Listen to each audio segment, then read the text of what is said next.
He thought his billions gave him the right to be cruel. Thought a language barrier was a safe wall behind which he could hide his insults. And he was wrong, because when Nikolai Petro, one of the city's most feared real estate moguls, walked into the Obsidian Room, he saw only another faceless server in a uniform greater than, clears throat, greater than, and did not know that the woman pouring his wine carried a secret capable of unraveling his entire evening and perhaps his reputation. So watch closely, because the moment arrogance breaks is the moment you won't want to miss. This being the story of how a single sentence in Russian silenced a billionaire. While outside, the rain in Manhattan was not just rain but a relentless freezing assault that stripped the city of its glamour down to gray steel bones. Though inside the Obsidian Room on the 44th floor of the Sterling Tower, the storm was merely a scenic backdrop. A silent movie playing against floor-to-ceiling glass windows. The air rich with white truffle oil, aged mahogany, and old money. As Daisy Bennett adjusted the collar of her starch-stiff uniform in the reflection of a polished brass planter. Looking tired not from lack of sleep, though balancing a master's degree in Slavic languages at Columbia, with full-time shifts provided plenty of that, but from the soul-deep exhaustion of being invisible. Because at 26, Daisy was a ghost in her own life. Merely a pair of hands to the patrons delivering Wagyu beef and refilling crystal flutes with Dom Perignon. Not Daisy who could quote Chekhov by heart, or who was caring for a diabetic mother whose medical bills were eating her alive. Just a waitress. And when the floor manager, Mr. Henderson, snapped, "Table 4 is yours tonight," Bennett, while checking his watch, Henderson being a man who sweated anxiety, terrified of the clientele, and therefore a tyrant to staff, adding, "And for God's sake, fix your hair, it's Nikolai Petro." A cold knot tightened in Daisy's stomach. Because even in a city of billionaires, Petro was a shark among goldfish. A Russian-American venture capitalist known for ruthless hostile takeovers and a volatile temper. Dubbed by tabloids the Ice Prince of Manhattan. A man who didn't just dine, clears throat, he held court. Yet Daisy replied, "Understood," her voice steady despite nerves. Smoothing a stray lock back into her tight bun because she needed the tips tonight. Her mother's insulin having doubled in price, and the rent on their tiny Queens apartment being 3 days overdue. Leaving no room for mistakes. And when the private elevator doors slid open, with a soft whoosh the restaurant's atmosphere shifted instantly. Pressure changing as Nikolai Petro entered, younger than he appeared in papers, mid-30s perhaps. In a bespoke charcoal suit costing more than Daisy's entire college tuition. Handsome in a sharp predatory way, with pale blue eyes scanning the room like property he planned to demolish. Flanked by Isabella Vance, a supermodel plastered across Times Square billboards in a liquid silver dress and permanent boredom. And 2 men in similar expensive suits, associates or sycophants. One of whom Daisy recognized as Julian Thorne. A hedge fund manager banned from 3 restaurants for throwing a wine glass at a sommelier, while Henderson hissed, "Get them seated. And do not speak unless spoken to. Petro hates chatter," pushing Daisy forward. So she took a breath, donned her professional mask, approached with a polite neutral smile, and said, "Good evening, Mr. Petro. Welcome to the Obsidian Room," clears throat, gesturing to the prime corner table overlooking Central Park. "Right this way," though Nikolai did not look at her or blink, merely handing off his coat and walking past her like furniture in the first casual practiced insult of the night. And as they sat, loud laughter sliced through the hushed murmurs of other diners, because they owned the space and knew it. With Nikolai barking, "I want the 82 Lafite," before opening the menu, clears throat, staring out the window, back to the room. Adding that if the scallops were rubbery, like last time, he'd buy the building just to fire the chef. Clears throat, as Julian Thorne answered with a harsh barking laugh. "Ruthless." Nico, absolutely ruthless. Daisy stood silently by the table, pad in hand, waiting for the rest of the drink orders. feeling that familiar sting of humiliation. The way they didn't acknowledge her presence until they needed something. But she swallowed it down, repeating the mantra in her head like a prayer rent. Insulin, tuition, while Isabella said, water. Sparkling, without looking up from her phone. Julian added, Scotch neat, the Macallan 25, and Daisy nodded. Writing quickly, replying smoothly, of course. I'll have the sommelier bring the wine list immediately for the vintage selection, then turning to leave. And that was when she heard it, the first slip. Nikolai leaning toward Julian, his voice dropping an octave as he shifted seamlessly from English into rapid fire. Guttural Russian Mishnataki, and Daisy froze for a microsecond, with her back to the table as the sentence hung in the air. Invisible to everyone else but striking her like a physical slap, she looks like a frightened mouse. Doesn't she, because Daisy's grandmother was from St. Petersburg. And Russian wasn't just a language she studied. It was the language of her childhood kitchen, of lullabies, and of the dissertation she was currently writing. And she understood every nuance and inflection. Yet she didn't turn around and kept walking toward the bar, knuckles white around the silver tray. Thinking, just a mouse, her heart pounding. Just a frightened mouse who needs this job. Not knowing yet that the mouse was about to roar. As the dinner rush began in earnest and the kitchen became a chaotic ballet of shouting chefs and clattering pans, stark against the serene dining room. With Daisy moving between the two worlds carrying plates of foie gras and lobster risotto, while her mind kept drifting back to table 4, where the air felt heavier each time she approached. The alcohol flowing at an alarming rate as the 82 Lafite disappeared. Replaced by crystal, and then another bottle. Their volume and arrogance rising with every glass. Until Daisy returned to clear the appetizer plates from a table littered with crumbs and half-eaten delicacies. Isabella barely touching her tuna tartare after spending the entire course taking selfies. And Daisy asked softly, "Is everything to your liking?" As she reached for Nikolai's plate, though he didn't move his arm, forcing her to awkwardly reach around him without brushing his suit, while he said blandly in English, "The tartare was pedestrian, tell the chef he's losing his touch," and Daisy replied evenly, "I will convey the message, sir," stacking plates on her left arm as the weight strained her.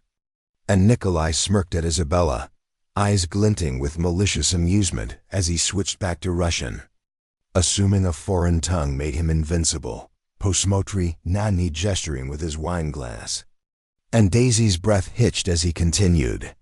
Look at her hands, red and rough. She probably scrubs floors in her free time. A low blow because her hands were rough from harsh detergents and washing her mother's clothes by hand to save on laundromat fees. Hands of a survivor, not a floor scrubber. While Isabella giggled vacuously, not understanding Russian but understanding tone. Asking, "What are you saying, Nico?" "You're being bad again," and he replied in English with a wink. Just admiring the local wildlife, before turning back to Julian and continuing in slurred Russian that she probably didn't even understand what they were eating. That to her it was just expensive food and she'd prefer a hamburger. Prompting Julian to roar with laughter and slap the table, saying, "God, I love it when you get like this," as heat climbed to Daisy's neck and flushed her cheeks. No longer just embarrassment but cold, hard anger. Because she'd spent 5 years analyzing the syntax of Dostoevsky and the poetry of Pushkin, translating diplomatic documents for extra cash, possessing an intellect that could run circles around these trust fund bullies. Yet to them she was only a servant, and she walked back to the kitchen with trembling hands where Marco, the sous chef, kind and rare in how he treated waitstaff, asked, "You okay, Bennett?" Seeing her eyes, and she replied tightly, "Fine, table 4 is just challenging," to which Marco scoffed, "Petro?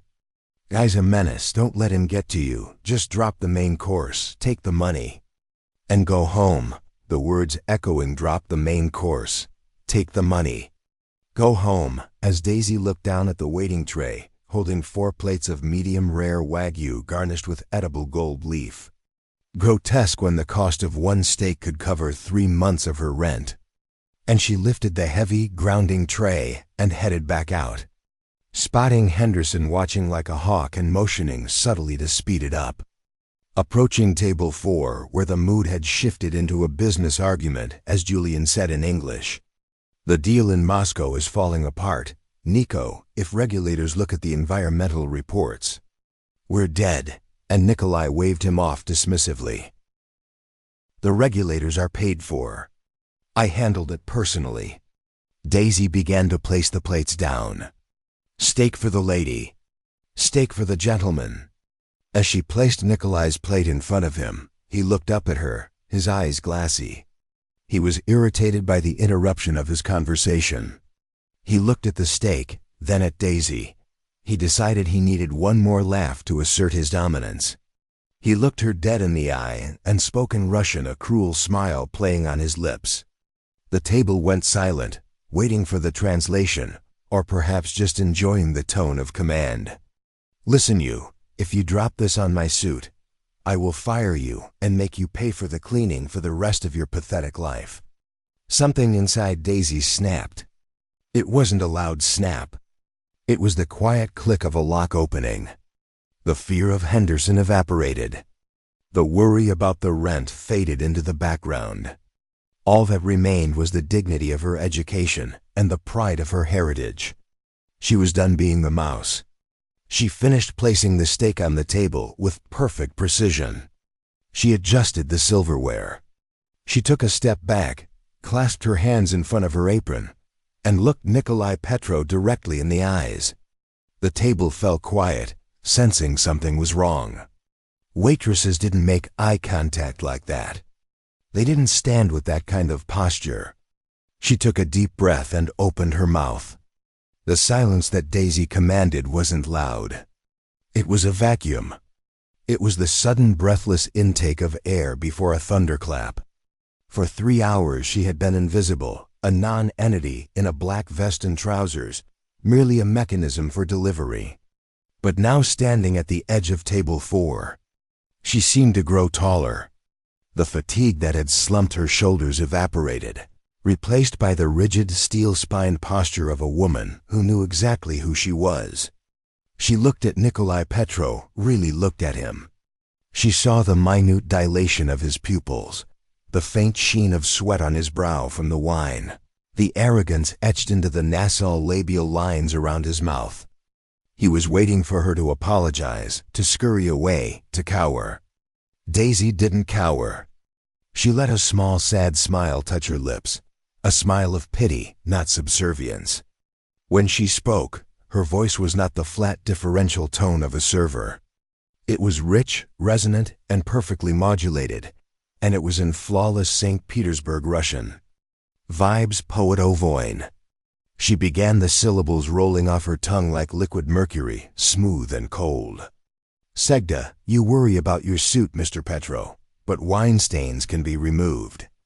Unfortunately, the stains on your soul and your upbringing are permanent. The reaction was instantaneous and visceral. Nikolai froze. His fork halfway to his mouth stopped in midair. It was as if someone had pressed pause on a film reel. The smirk slid off his face, replaced by a slack-jawed expression of absolute incomprehension. It wasn't just that she spoke Russian. It was how she spoke it. Her accent was aristocratic, refined the Russian of the old intelligentsia, far superior to his own gritty business-hardened dialect.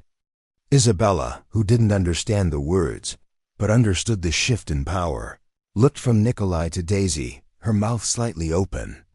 Julian Thorne lowered his scotch glass, his eyes narrowing. Daisy wasn't finished. She felt a dangerous, intoxicating rush of adrenaline. She shifted her gaze to Julian, then back to Nikolai, addressing his earlier comment about the hamburger. Clear's throat, Idalia, she continued, keeping her voice low enough that only their table could hear, creating an intimate sphere of humiliation. Yan Puriri, class. And for the record, I do not prefer hamburgers. I prefer Chekhov, Dostoevsky, and people who understand that money does not buy class. Your hands may be soft, but your words are coarse.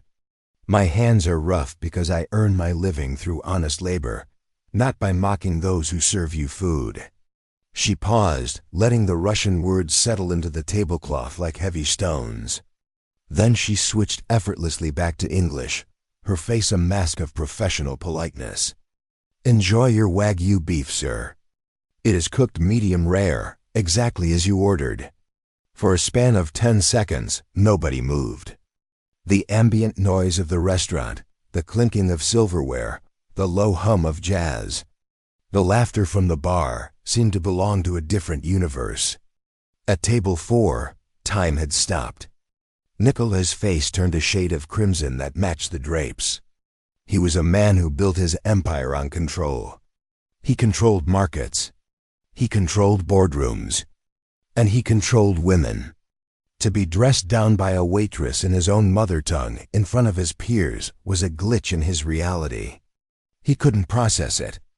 Julian was the first to break the paralysis. He let out a low, incredulous whistle. "Damn, Nico, I think she just killed you." Nikolai's eyes snapped to Julian, furious, then back to Daisy, his hands clenched into fists on the white tablecloth. He looked like he wanted to flip the table to scream, to assert his dominance physically, because intellectually he had just been disarmed. "Who are you?" Nikolai whispered, his voice raspy. The English felt clumsy after the poetry of her Russian.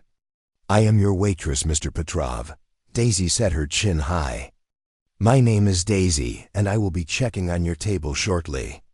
She turned on her heel, her movements precise and military. She walked away from the table, feeling the heat of his gaze burning a hole between her shoulder blades. Her heart was hammering against her ribs like a trapped bird. Her hands, hidden in the folds of her apron, were shaking so violently she had to clench them into fists. She had done it. She had crossed the line. There was no going back now. The walk back to the service station felt like walking underwater. Daisy's senses were overloaded. She could hear the blood rushing in her ears. She knew with a terrifying certainty that she had likely just forfeited her job. People like Nikolai Petro didn't take humiliation lightly. They didn't applaud wit from the lower classes. They crushed it. She reached the service station and gripped the cold marble counter, trying to steady her breathing. "Bennett!" The hiss came from behind her. It was Henderson. He materialized out of the shadows like a bad omen. His face pinched with stress. He hadn't heard the conversation, but he had seen the body language. He had seen Nikolai Petro freeze. He had seen the disruption in the sacred atmosphere of the obsidian room. "What did you do?" Henderson whispered aggressively, cornering her against the espresso machine. "Why is Mr. Petro looking at you like he wants to skin you alive? Did you get the order wrong? I told you medium rare." "The order was perfect, Mr. Henderson," Daisy said, her voice trembling slightly. She tried to move past him, but he blocked her path. "Don't lie to me," Henderson spat. "I saw him stop eating. I saw the look on his face. You offended him. God, I knew I shouldn't have given you this section. You're too unpolished." "I didn't offend him." Daisy said, a flash of her earlier fire returning. "I simply answered a question he asked." "You don't answer questions." Henderson's voice rose, cracking with panic. "You serve. You smile. You vanish. That is your job." Before Daisy could respond, a commotion erupted at table 4. It wasn't a shout. It was the sound of shattering crystal. Daisy and Henderson both whipped their heads around. Nikolai Petro had stood up abruptly, his chair screeching against the parquet floor.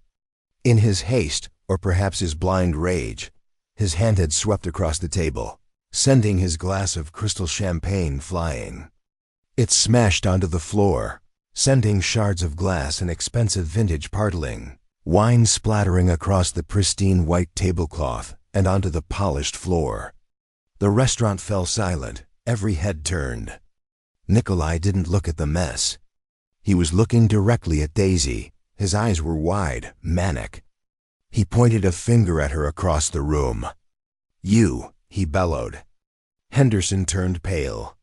He looked as if he was about to have a stroke. "Oh my God, oh my God." He's furious. Henderson didn't wait for an explanation. He went into damage control mode. He grabbed Daisy by the arm, his fingers itching into her bicep hard enough to bruise. "Come with me," he snarled. "Now." He dragged her out onto the floor, pulling her toward table 4 like a sacrificial lamb. Clear's throat. Daisy tried to pull her arm away, but his grip was iron. Mr. Petro, I am so terribly sorry." Henderson began apologizing before they even reached the table. He was bowing slightly as he walked, a pathetic display of civility. "Please forgive the clumsiness of the staff. This is unacceptable. Absolutely unacceptable." They reached the table. The mess was sprawling. Wine dripped from the edge of the table onto the carpet. Isabella had pulled her legs up, looking annoyed that her shoes might get wet. Julian was watching the scene with a twisted grin, enjoying the show. Nikolai stood there breathing heavily. He looked at Henderson, then at Daisy. Henderson stammered, shoving Daisy forward slightly. "She is new, incompetent. I will handle this immediately, Mr. Petro. She will be removed from the floor. I'll count the entire meal. I'll bring you the '64 vintage on the house." Henderson turned to Daisy, his face twisting into a mask of righteous fury. "Apologize, Bennett. Apologize to Mr. Petro for ruining his evening, and then clear out your locker. You're done." Daisy felt the world drop out from under her. Fired, just like that. The tuition money, the insulin, it all dissolved in the face of Henderson's cowardice. She looked at Henderson, disgust rising in her throat. Then she looked at Nikolai. The billionaire was watching her. He wasn't looking at the spilled wine. He wasn't looking at Henderson. He was studying Daisy with an intensity that was unnerving. He saw the manager manhandling her. He heard the word "fired." Daisy straightened her jacket. She pulled her arm free from Henderson's grip with a sharp yank. "I will not apologize for your clumsiness, Mr. Petrov," she said, her voice clear in the silent room. She spoke in English this time so everyone could hear. "And I will not apologize for having dignity," Henderson gasped. "Get it out. Get out now. Wait." The single word cut through Henderson's shouting like a blade. It came from Nikolai. Nikolai Petro stepped around the table, crunching broken glass under his Italian leather shoes. He ignored the wine soaking into his pant leg. He walked right up to Daisy, invading her personal space, towering over her. Henderson shut his mouth, trembling. He expected Nikolai to strike her, or perhaps to demand security, throw her out. Nikolai leaned down, his face inches from hers. Daisy could smell the expensive scotch and the lingering scent of cologne. She didn't flinch. She held his gaze, her blue eyes locking with his icy ones. "You speak Russian," Nikolai said softly in English. It wasn't a question. "Yes," Daisy replied. "St. Petersburg dialect," he murmured. "Academic, archaic almost." "Where did you learn it?" "Kolia University," Daisy said. "Graduate studies and my grandmother." Nikolai stared at her for a long, uncomfortable moment. The anger in his eyes was wearing with something else. Shock, respect. Or perhaps the realization that for the first time in years, someone had actually seen him, not the wallet, but the man, and found him wanting. He turned his head slowly to look at Henderson. "You are firing her?" Nikolai asked, his voice deceptively calm. Henderson nodded vigorously, thinking he was aligning with the billionaire. "Yes, sir, immediately. She has been disrespectful." "She has." "Shut up," Nikolai said.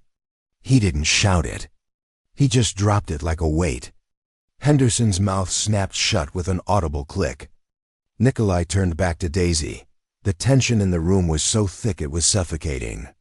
You think you are better than me, Nikolai said to her. Because you read books. Because you memorize poetry. I think, Daisy said, choosing her words with the precision of a surgeon, that character is defined by how you treat those who can do nothing for you. And by that definition, Mr. Petro, you are a very poor man. The insult hung in the air. Julian Thorne laughed again, a nervous chuckle. She's got balls, Nico. I'll give her that. Nikolai's jaw worked. A vein pulsed in his temple. He was on the precipice. He could destroy her. He could make a phone call and ensure she never worked in this city again. But then the corner of his mouth twitched.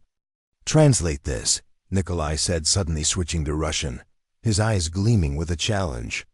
Daisy didn't hesitate. He who does not take risks does not drink champagne. Nikolai looked down at the shattered glass and the wasted crystal on the floor. He let out a short, sharp bark of laughter. It wasn't a happy sound, but it wasn't angry anymore. It was the sound of a man who had just been punched in the face and realized he was still standing. Henderson, Nikolai said, not looking away from Daisy. Yes, sir, the manager squeaked. If you fire her, Nikolai said, his voice dropping to a low, menacing growl, I will buy this building, evict this restaurant, and turn it into a parking lot. Do you understand? Henderson looked like he had been slapped with a wet fish. He blinked rapidly. Excuse me. You heard me, Nikolai said. He reached into his jacket pocket and pulled out a black credit card, the kind made of titanium that had no limit. He held it out to Daisy, not Henderson. Bring another bottle, Nikolai said to Daisy. And bring a glass for yourself. Daisy stared at the card. I'm on shift, sir. I cannot drink. I am buying out your shift, Nikolai said. Sit down. The chair at table 4 was upholstered in velvet, a deep crushing black that seemed to absorb the light. When Daisy sat down, she didn't feel like a guest. She felt like a specimen being placed under a microscope. The restaurant was still paralyzed. Diners at adjacent tables, senators, actresses, tech moguls were pretending to eat, but their eyes were darting toward the spectacle. A waitress still in her apron, sitting with the ice prince. It was a scandal in real time. Henderson had evaporated. He had taken the titanium card with trembling hands and fled to the cellar, likely praying that the floor would open up and swallow him whole before he had to return. Daisy sat on the edge of the seat, her back straight, her hands folded in her lap to hide the tremors. She was acutely aware of the hierarchy. She was the only person at the table wearing polyester. Everyone else was draped in silk and wool. Relax, Nikolai said. He was watching her again, his chin resting on his hand, his eyes heavy-lidded but sharp. You look like you are waiting for a firing squad. Am I not? Daisy asked, her voice steady. Mr. Henderson is currently uncorking a bottle that costs more than my car. When the bill comes and the adrenaline fades, you might realize you've made a mistake. I don't make mistakes, Nikolai replied flatly. I make investments. Julian Thorne leaned forward, swirling his scotch. The initial shock had worn off, replaced by a shark-like curiosity. He looked at Daisy the way one looks at a talking dog, a mixture of amusement and disbelief. So Julian drawled, his eyes raking over her uniform. Daisy was it Daisy the scholar? Tell us, what does a student of Russian literature do with a degree in the 21st century, besides serving beef to her betters? It was a trap, a bait. He wanted her to be defensive. Daisy turned her gaze to Julian. Up close, his skin was too smooth, likely the result of expensive chemical peels. He lacked Nikolai's dangerous edge. Julian was soft, a man who inherited power rather than seized it. She learns to read people, Daisy said coolly. Literature is the study of the human condition. It teaches you to recognize tragedy, comedy, and fast. She let her eyes linger on Julian for a fraction of a second longer than necessary on the word far. Isabella Vance let out a sharp, derisive laugh. She flicked her hair, the silver dress shimmering. Oh, she's feisty. Nico, are you really going to let the help lecture us? It's boring. Be quiet, Isabella, Nikolai said. He didn't even look at her. Isabella recoiled as if slapped. She slumped back in her chair, pulling out her phone to furiously text someone, effectively checking out of the conversation. Henderson returned. He was sweating profusely. He carried a bottle of 1996 Salon Lames Neal, a blonde champ that was legendary for its crispness and price tag. He poured a fresh glass for Nikolai, refilled Julian's water, and then, with a look of pure agony, placed a crystal flute in front of Daisy. He poured the golden liquid. The bubbles rose in a perfect frenetic column. Leave the bottle, Nikolai commanded. And go away. Henderson vanished again. Drink, clears throat, Nikolai said to Daisy. I told you, Daisy said, not touching the glass. I am working. I bought your time, Nikolai countered, his voice dropping. For the next hour, you work for me. But not as a waitress. Consider this a consultation. A consultation on what? On honesty, Nikolai said. He picked up his glass. Everyone at this table lies to me. Julian tells me my ideas are brilliant because he wants to manage my portfolio. Isabella tells me I am funny because she wants to be on my yacht. You, he pointed a finger at her. You are the first person in 5 years to tell me I have a stained soul to my face. He raised his glass. Zaknos to honesty. Daisy hesitated. The aroma of the champagne wafted up Boss citrus and white flowers. It was a smell of a world she was barred from, but she was already seated. The line was crossed. She reached out her rough red hand, grasping the delicate stem of the glass. She raised it. Zaknos, she whispered. She took a sip. It was exquisite. It tasted like starlight and cold iron. So Nikolai said, lowering his glass. You study the classics. Who is your favorite? Lamonto, Daisy said instantly. A hero of our time. Clear's throat. Nikolai raised an eyebrow. Pechorin, the superfluous man. The cynic who destroys everything he touches because he is bored. He isn't just bored. Daisy corrected him. Clear's throat, forgetting herself for a moment, slipping into academic passion. He is a product of a society that has no use for his talents. He becomes cruel because he has no outlet for his greatness. It is a tragedy of wasted potential. Nikolai stared at her. The noise of the restaurant seemed to fade further. A tragedy of wasted potential, he repeated slowly, rolling the words around his mouth. He looked down at his hands. Hands that moved billions of dollars. Hands that destroyed companies. And you think I am Pechorin? I think, Daisy said, meeting his gaze, that you are bored, Mr. Petro, and that makes you dangerous. But Purin died alone on a journey to Persia. It wasn't a happy ending. Julian burst out laughing, breaking the spell. Jesus, Nico, she's psychoanalyzing you. This is gold. Absolute gold. But Nikolai wasn't laughing. He was looking at Daisy with a strange intensity. A hunger that had nothing to do with food or sex. It was the hunger of a man who had finally found an adversary worth playing chess with. Maybe, Nikolai murmured in Russian, so only she could hear. Maybe you are right. Butin was free. And you free, Daisy? Daisy looked at her uniform, at the manager watching from the shadows, at the mental image of her mother's unpaid bills. No, she answered in Russian. Nickness verboten. No one is free. The hour stretched. The bottle of Ceylon was emptied, and another was ordered, a heavy, brooding red wine. This time, a screaming Eagle Cabernet. Daisy drank sparingly, acutely, aware that she needed her wits. Nikolai, however, was drinking with a functional, terrifying rhythm. He didn't seem drunk. He seemed to sharpen his edges, becoming more jagged. The conversation had shifted from literature to the one thing that men like Nikolai and Julian truly cared about: the game of accumulation. Julian was growing agitated. He kept checking his watch and glancing at a tablet he had pulled out of his briefcase. The screen glowed with dense text. "Nico, we have to sign off on the Chelyabinsk acquisition by midnight Moscow time." Julian pressed, tapping the screen.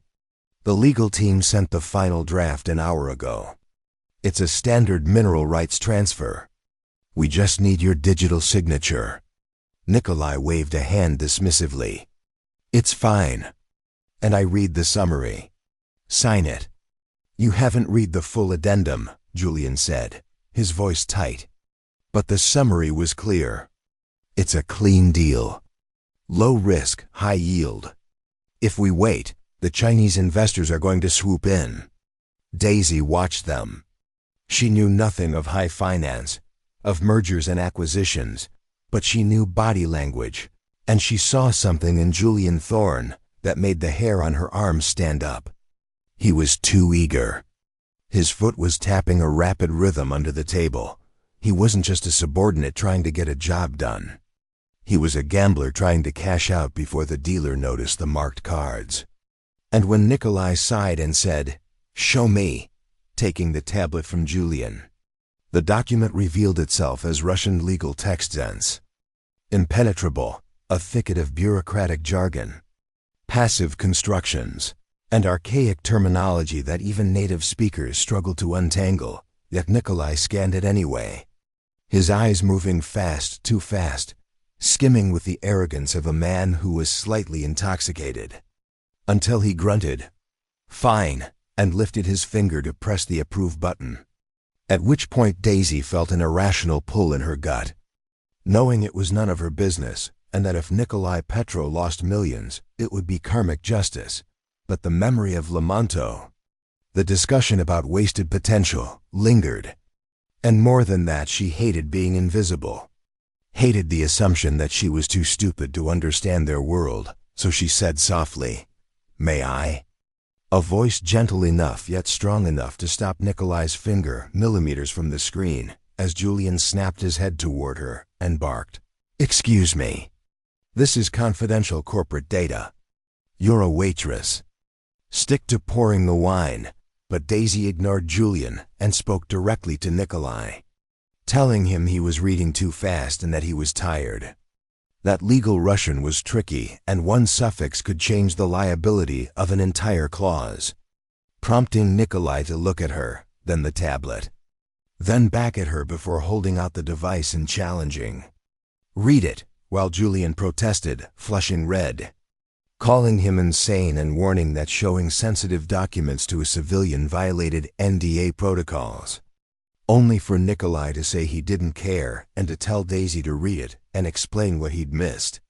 So Daisy took the heavy tablet, let her eyes adjust to the brightness, and began to read through obligations, subclauses, and indemnification, drawing on 3 years spent translating 19th century land deeds for her thesis. Knowing the rhythm of bureaucratic obfuscation and how Russian officials hid the knife inside the bouquet, reading the first page standard, the second standard until on the third page. In a subsection about environmental remediation liabilities, she stopped, her finger hovering over a paragraph where the syntax twisted into a single 6-line sentence. And without looking up, she asked Julian whether the summary had mentioned the retroactive historical degradation clause, causing him to freeze mid-sip, his hand shaking as he dismissed it as standard boilerplate. But Daisy said no, looked up at Nikolai, and explained it was not standard the way it was written. Switching to Russian, to be precise, Pratimasha, Diata stating that it imposed liability not just for future damage, but for all environmental damage caused by the previous owner since 1990. Then pausing to let it sink in before continuing in English that the mine was in Chelyabinsk, one of the most polluted regions on Earth. And that signing meant buying not just a mine but 3 decades of toxic waste cleanup. A cost not in millions but billions, enough to bankrupt the subsidiary. After which the silence at the table became absolute. heavier than the silence after the dropped glass, as Nikolai slowly turned to Julian. The predator returning, alcohol evaporating into cold. Hard rage while he asked softly if it was true. Julian stammering that he relied on the legal team and that the translation might be ambiguous. Only for Daisy to interrupt firmly that it was not ambiguous. That the grammar was instrumental case, full responsibility, explicit. Prompting Nikolai to look at the tablet and then at his friend and business partner and whisper the realization that Julian had shorted him. Had bet against the deal, wanted him to sign so the stock would tank when the liabilities surfaced. And as Julian stood up with his chair scraping loudly, declaring it ridiculous and refusing to listen to a waitress interpret complex international law, Nikolai roared for him to sit down, a terrifying sound not of a diner but of an oligarch. Leaving Julian collapsed back into his chair like a deflated balloon while Nikolai took the tablet from Daisy. Glanced at the clause without reading it because he trusted her. Cancelled the transaction with a violent jab. Placed the tablet on the table. And turned to Daisy with no mockery, no arrogance. Only fear. The fear of a man who realized he'd merely walked off a cliff and been pulled back by the person he'd insulted for 2 hours, telling her in wonder that she'd just saved him. Saved him $400 million. As Daisy felt drained with the adrenaline crashing and said quietly she hadn't done it for him, but because she hated bad grammar. Then stood up, the shift technically over. Explaining she had to go because her mother needed her medicine. Walking away and leaving the billionaire, the model, and the traitorous banker amid the wreckage of the evening until Nikolai called out, "Wait." And when Daisy stopped without turning around and heard him say not to come to work tomorrow, her heart sank as she asked why in a small voice. Only for him to answer with a smile she could hear that it was because she was overqualified and because he had a job opening for a translator. The salary is negotiable, but I assure you it pays more than serving steak. And Daisy turned around to see Nikolai now standing, holding up his glass of dark red wine as he said, "Du Zafra, Daisy," followed by, "Until tomorrow." Daisy, and Daisy looked at him, then at Henderson peeking from the kitchen, then at the luxury surrounding her before replying, "To Zafra, Nikolai," and walking out of the obsidian room, leaving the heavy glass doors swinging behind her as she entered the service elevator, pressed the button for the ground floor. And when the doors closed, finally allowed herself to smile. Because the mouse had not only roared, the mouse had taken over the house. And the subway ride back to Queens was a jarring transition, since only an hour ago, Daisy had been sipping a vintage champagne that cost more than her mother's yearly disability checks. And now she was squeezed between a tired construction worker and a teenager listening to loud music under flickering fluorescent lights. And when she unlocked the door to their small ground floor apartment, the smell of old radiators and boiled cabbage hit her, the smell of poverty, while her mother, Catherine, slept in the recliner with shallow breathing and a pile of red letter envelopes marked "Final Notices" sat on the kitchen counter. And Daisy touched the titanium business card in her pocket. Warm like a talisman, clears throat, or perhaps fool's gold. And she didn't sleep that night, lying in bed staring at the water stains on the ceiling, replaying the scene and wondering if she had really humiliated a billionaire and if he had really offered her a job. Because in the cold light of 400 a.m., the events at the Obsidian Room felt like a fever dream. Clears throat. And men like Nikolai Petro didn't hire waitresses to run their empires. They sobered up, realized they'd been momentarily charmed by a novelty, and moved on. So by 8 a.m. the doubt had hardened into a heavy stone in her gut, and she decided she wouldn't go. Unable to bear the humiliation of being turned away by security and hearing Nikolai laugh and say, "It was a joke, little mouse." But at 8:15 a.m. there was a knock at the door. Not a courier, but a man in a black suit with an earpiece who asked, "Daisy Bennett?" and looked like he didn't belong in Queens. And when she said yes, he told her Mr. Petrov had sent a car and was expecting her for the 9 a.m. briefing. And Daisy looked down at her, worn-out sweatpants and t-shirt, and stammered that she wasn't dressed and didn't think he was serious. Only for the driver to check his watch and say she had 10 minutes, because Mr. Petro did not like to wait. And the ride to the Sterling Tower was silent as Daisy sat in the back of the Maybach, watching the city blur past, now wearing her only interview suit. A navy blue ensemble bought at a thrift store for graduate presentations, clean but dated. And when she arrived at the penthouse offices of Petro Holdings, the air crackled with high-stakes commerce phones ringing. Analysts shouting across rows of monitors, walls lined with aggressive, expensive abstract art, and the receptionist didn't ask her name. Just pointed to the double oak doors and said he was in the boardroom. And Daisy walked down the corridor with her heart hammering against her ribs, but remembered the feel of the champagne glass in her hand, czar chest-nosed to honesty. As she pushed the doors open to find a massive boardroom dominated by a long black marble table where Nikolai sat at the head looking impeccably fresh despite 3 bottles of wine the night before. And he wasn't alone because Julian Thorne was there too. Not sitting but standing pale and disheveled between 2 corporate security officers and a woman who looked like a lawyer. And Nikolai looked up at Daisy with an unreadable expression and said, "Ah," his voice echoing. The expert on syntax arrives, gesturing to the chair beside him and telling her to sit, and Daisy did, avoiding Julian's gaze as his eyes burned holes into the floor, while Nikolai conversationally explained they had been discussing the Chalabin's contract and that his legal team had confirmed her translation. The liability clause buried in the addendum and dismissed as a clerical error by Mr. Thorne, prompting Julian to plead that it was a mistake and he hadn't seen it, only for Nikolai to repeat, "You didn't see it?" and point out that a waitress reading upside down in a dimly lit restaurant after a 10-hour shift had, before standing and walking toward Julian as terrifying silence filled the room, and he said he didn't tolerate incompetence but certainly didn't tolerate betrayal.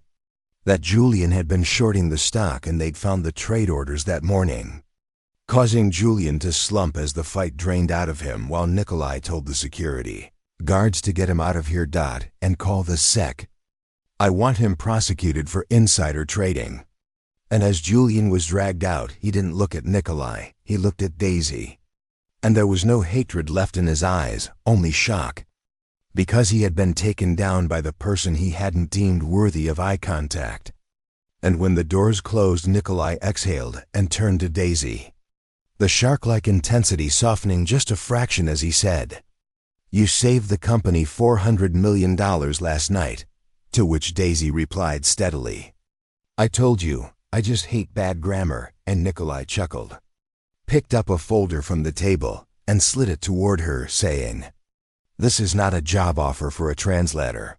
And Daisy opened the folder to find an employment contract with the title Senior Analyst International Relations. Her eyes scanning down to the salary figure where she stopped, blinked, and realized it was more money than her mother would have made in 10 lifetimes. Enough for the best doctors, enough for a house with a garden, enough to be free, and she said quietly, "I cannot accept this," causing Nikolai to frown and ask why the salary was insufficient, only for Daisy to say, "No, it's too much. I have no experience in finance. I have a degree in Slavic literature. I am a waitress." "People will say," before Nikolai interrupted, "people will say what? That you slept your way to the top. Let them talk. I don't hire for resume bullets, Daisy. I hire for character. I hire for the person who has the courage to tell me the truth when everyone else is lying to keep their bonuses."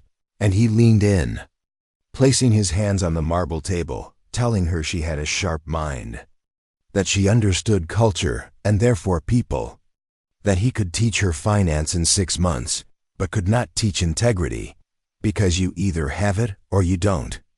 And Daisy looked at the contract and thought of the red envelopes on her counter, and Mr. Henderson snapping his fingers at her before saying, "I have conditions," which made Nikolai raise an eyebrow and reply that she was negotiating. And she said she needed full medical benefits effective immediately for her mother with no waiting period, which he agreed to instantly, and that she needed to finish her master's degree with night classes, which he said he would pay for and consider professional development.